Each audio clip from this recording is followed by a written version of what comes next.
보험회사 출신 손해사정사가 들려드리는 행복한 보상 이야기 백주영 손해사정사입니다. 이번에는 교통사고 그리고 금융감독원 민원에 대해 이야기하도록 하겠습니다. 교통사고가 발생하면 일단 당황스럽습니다. 그리고 처음 보험 처리를 한다고 하면 많은 부분들이 어렵게 느껴집니다. 사고가 발생하면 누구 책임인지 경찰에 신고를 해야 하는지 이런 사소한 부분까지 신경이 쓰입니다. 처음 겪는 일이라면 머릿속에 물음표만 가득하게 됩니다. 일단 차량 수리가 끝나고 치료를 모두 끝나게 되면 얼마만큼의 보상금을 받아야 하는지 의문이 발생하게 됩니다. 특히 경미한 교통사고의 경우에는 어느 정도 받을 수 있다. 주변에 이야기도 많고 블로그, 유튜브를 통해서 많은 전문가들이 이야기를 하고 있습니다. 우선 경미한 사고에 대한 기준은 사람마다 다를 수는 있습니다. 하지만 보상의 측면에서 가장 간단하게 설명을 드리면 골절을 기준으로 생각하시면 됩니다. 골절이 되어서 수술을 한 경우에는 핀 제거 비용, 흉터 제거 비용, 후유장애 등 정확하게 산정되어야 할 부분이 많이 있습니다. 하지만 골절이 되지 않는 경우에는 그렇지 않은 경우가 대부분입니다. 진단서를 발급받을 때 추간판 장애, 염좌 이런 단어가 보이시면 보험회사의 입장에서는 경미한 손해로 생각할 가능성이 높습니다.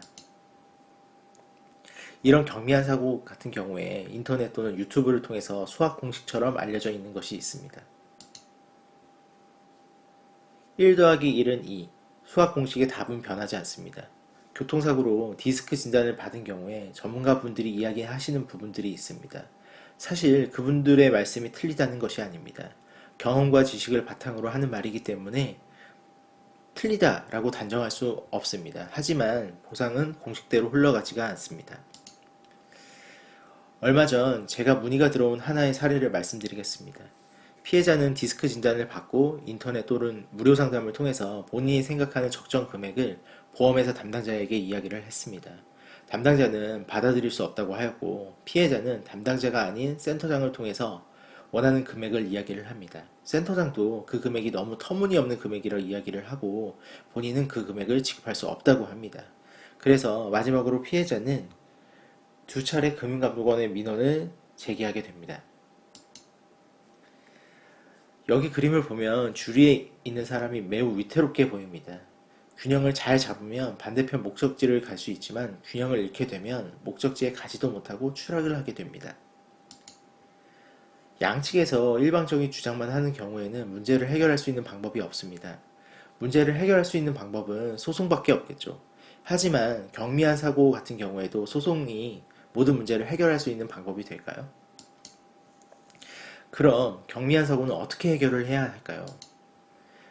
보험사 직원은 내부 지침대로 업무를 합니다. 물론 기대 심리를 낮추기 위해서 처음부터 보상 범위를 축소해서 안내하는 경우가 있습니다.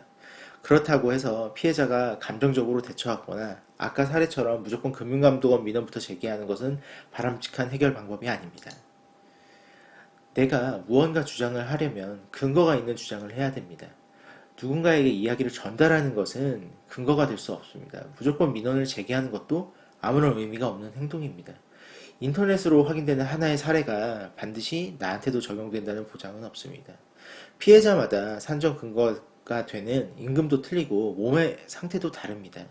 보상을 공식처럼 생각하는 것이 아니라 정확한 근거를 마련하고 그 근거를 통해서 주장을 하고 그 주장이 상대방이 수용할 수 없다고 최종적인 의견을 전달을 했을 때 최후의 방법으로 민원이나 소송을 생각하셔야 될 것 같습니다. 앞으로 교통사고가 발생하고 어느 정도의 금액 부분에 대한 이견이 있을 경우에는 반드시 전문가를 통해서 상담을 받으시고 그 상담을 통해서 보험회사의 의견을 전달을 하고 그렇게 이루어져야 원만하게 해결이 될 수 있을 것 같습니다. 인터넷이나 주변 지인들이 떠도는 이야기로 얼마를 받았다, 얼마를 받을 수 있다 이런 부분들은 나에게 맞는 케이스가 아닐 수도 있으니 그런 부분들은 무조건적으로 그렇게 보험사에게 통보를 하고 안내를 하는 방법은 지양해야 될 것 같습니다.